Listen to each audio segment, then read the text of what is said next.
Njëri shqiptar është zbuluar nga agjentët federal se ishte martuar për të përfituar letra amerikane.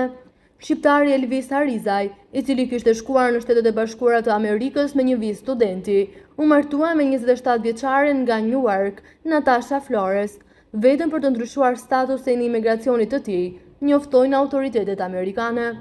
Sipas dokumentave, ata u martuan në vitin 2021, por pas hetimeve u zbulua se martesa ishte një farsë.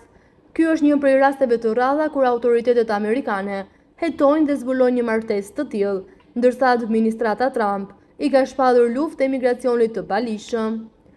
Harizaj dhe Flores u morën në pyetje veçmas dhe përgjigjet e tyre nuk përputhshin në shumë raste. Nga hetimi rezultoi se ata nuk jetonin bashkë dhe se 27 vjeçarja kishte qenë e martuar më parë me një brazilian, dyshohet po për ta ndihmuar atë, ndonse kishte deklaruar të kundërtën.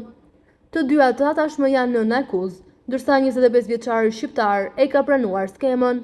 Flores rrezikon deri në 5 vite burg dhe $250.000 gjob.